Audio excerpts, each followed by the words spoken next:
Здравейте, казвам се Анита Гергова, създател на Осъзнати родители, и в това видео ще говоря за контрола. Трябва ли да го упражняваме върху децата си? Кога? В какъв размер? По какъв начин да се прояви? Сигурна съм, че са въпроси, които и вие си задавате. Първо, искам да отбележа внимание на това, че контролът е базова човешка потребност. Какво имам предвид? Аз, човекът, за да мога да оцелея, ми е важно да се умявам да контролирам средата.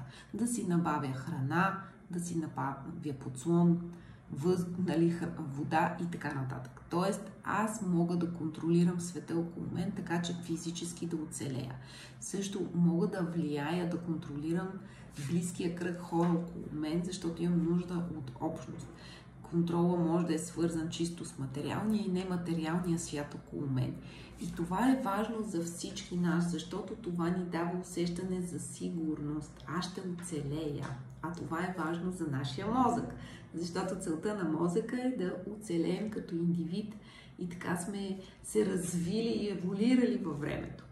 И тази базова потребност се вижда и в малките дечица. Защо? Защото когато те са гладни, почват да плачат, да издават някакъв начин, по някакъв начин да изконтролират майка си, баща си, хората, които се грижат за тях, за да им дадат храна, вода, съответно да ги завият, да им създадат топлина, близост или от каквото имат нужда те. Така че те започват да търсят стратегии и начини, с които да контролират хората около тях, така че да бъдат задоволени базовите им потребности.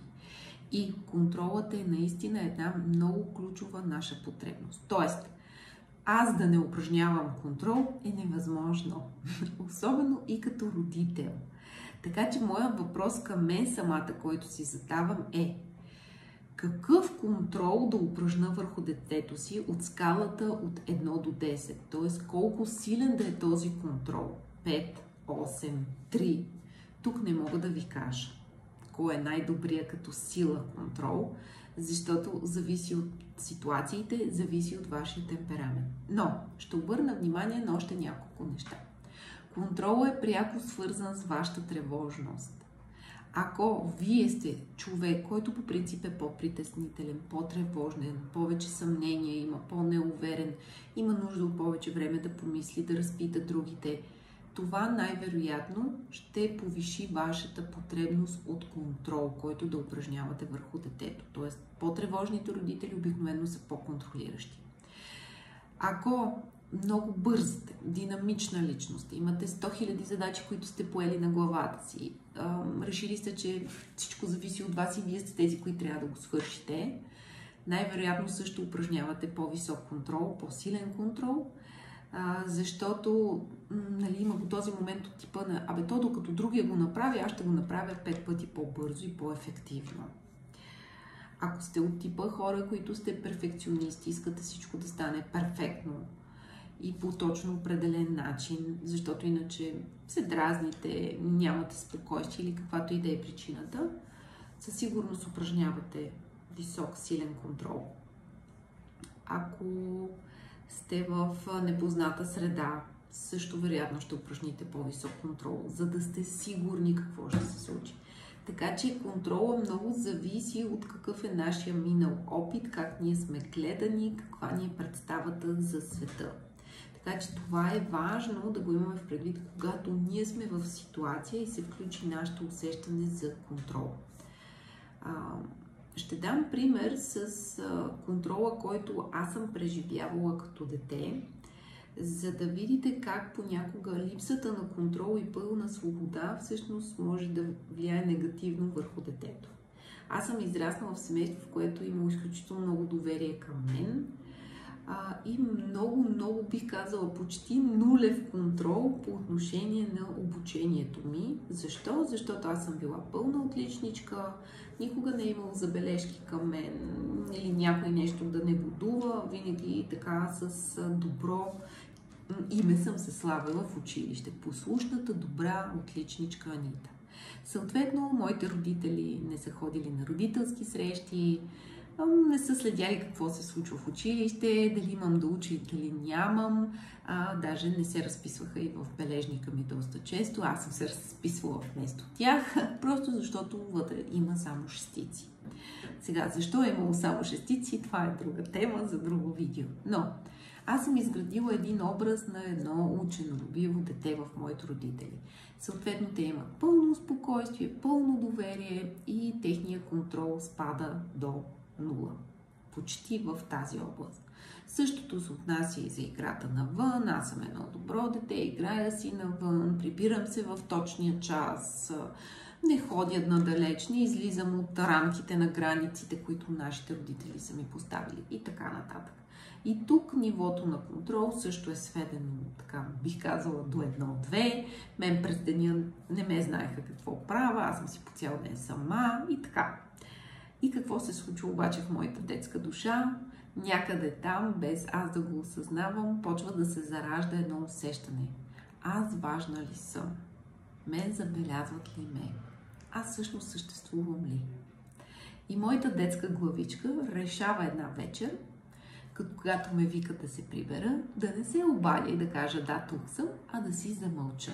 Съответно, майка ми почва да вика, баща ми да вика от балкона, Ани, притеснени, слизат да ме търсят. Аз щастлива, че ме търсят, че съм важна, че съм значима, седа в едни храсти и се радвам.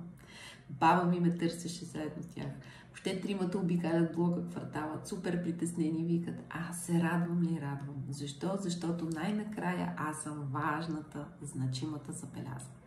Тогава не съм направила това действие, това осъзнаване, но по-късно в процеса на моята лична терапия си дадох осъзнаване, че това е бил мотива вътре в мен, че аз съм важна, че някой се интересува от мен, къде съм и какво правя.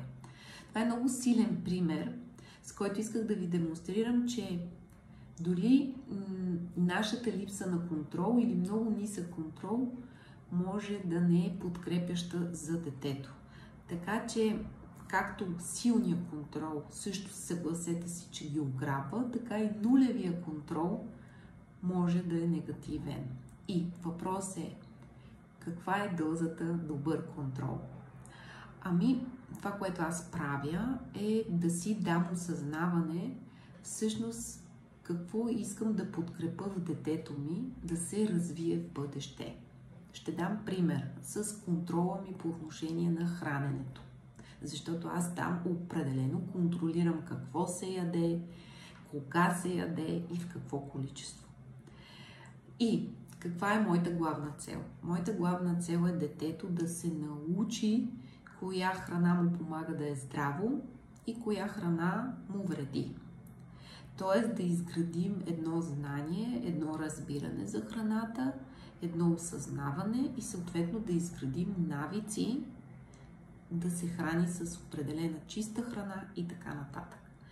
Тук контролът е от една страна какво купуваме от магазина, това важи и за храната, която аз ям, защото понякога процесът започва първо от мен. Всъщност едно време започна от мен, когато кърмех.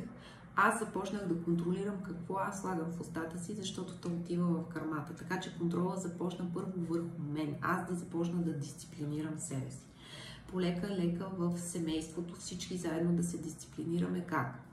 Яде ни се нещо сладко. Например, може ли нещо сладко да вземем от магазина? Казвам, аз нямам нищо против сладките неща, но има сладки неща, които са пъти по-вредни от други. Затова това, което правим като контрол е да прочетем надписите, съдържанието, да проверим съставките, да си обясним определени съставки какво значат. Например, натриев глутамат, палмова мазнина, определени консерванти, отцветители, как влияят на тялото ни, как го тровят, колко го тровят, какви са рисковете, това си го четем, обясняваме по-детски. Съответно да намерим заместител храна, която обикновено децата виждат, че не е толкова лесно да се намери така нареченото полезно сладко или по-малко вредящо.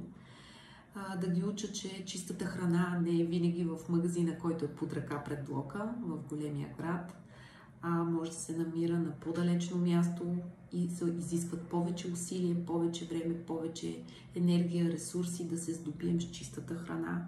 Съответно да правят разлика между чиста храна и такава, която е, за съжаление, отгледана просто в бетонни корита през компютър. Много силен пример са краставиците. Децата знаят, че ние ядем краставичките на храна от село с обелката. И когато ядем краставица без обелка, те знаят, че не съм я купила там, което, разбира се, се случва рядко и самите деца вече имат непце, така нареченото усещане в непцето, кои краставици наистина са чисти и кои краставици, за съжаление, не са това качество, което трябва да бъдат. Така че контролът е до там да изграда разбиране на организма, навик детето да се храни с чиста храна, доколкото мога. Не съм някакъв невероятен педант, не си ме представяйте край никога, но се стремя да спазвам отношение 80 към 20. За да може един ден, в който детето вече няма да е в къщи, в тази система на основно хранене в къщи, то самото да има разбиране. И принципа, който следваме, упражнявайки този контрол е, ако съм си хапнал нещо, което не е чак толкова полезно, след това е нужно да си дам време на организма да се справи, все едно да се измие, да се изчисти от това, което е ял. Например, яла съм, примерно, сладолед, такъв най-обикновен простичък с отцветители, с никакво мляко вътре, сухо мляко, всякакви мазнини, така, един простичък обикновен сладолед. И после казвам, 2-3 дни няма да ям никаква захар, никакви такива вредни неща, ще ям повече чиста и свежа храна, за да мога да подкрепя организма си да се справи с тези вредности, които съм погълнала. Дадох ви този пример с храната, защото той много ясно показва каква ми е посоката. И това ми помага да осъзнавам доколко, как и кога да контролирам. И на моменти да съм по-контролираща, на моменти по-либерална. Какво имам предвид? Ако цяла седмица сме яли всеки ден сладолед, естествено, че втората седмица ще бъде по-контролираща от това да ядем повече жива, чиста храна. Разбирате ли ме? Тоест, аз самата също се адаптирам спрямо ситуацията, спрямо това какво сме си случили с нашите организми. И така се стремя да упражнявам и контрол върху другите чувствителни теми, екрани.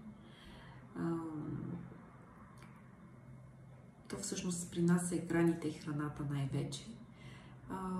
И съответно вече кое поведение толерираме, кое не. Това също е вид контрол. Каква комуникация насърчаваме вкъщи, каква не. Какви взаимоотношения насърчаваме, какви не. Това също тук упражняваме контрол. По-скоро напомняне, дисциплина, т.е. обясняваме последствията. И така, защо ми се искаше да го кажа това видео? Защото виждам, че има родители, които се страхуват да упражняват контрол, други, които пък не си дават сметка, че контрола може да вреди. И тук да си имаме напомняне, да си задаваме ние самите въпроси. В момента прекалено много ли контрол проявявам спрямо детето си и за това то отказва да прави дадени неща, защото обикновено съм забелязала, че това е най-честата причина детето да не иска да направи нещо, защото ние твърде много искаме да го изконтролираме, твърде много искаме нещото да стане сега. Или страх ме да упражня контрол, защото детето ми се разстройва и плаче, а на мен ми е тъжно то да плаче и за това някак си му давам повече и му позволявам повече. Отново да се запитаме в дългосрочен план, това подкрепя ли го или го ощетява. Надявам се, че ще си вземете нещо от моите споделяния. Винаги сте ми казвали, че дори да се отплесна в това, което говоря, това, което сте чули, под някаква форма ви е било полезно. Спокойна вечер от мен!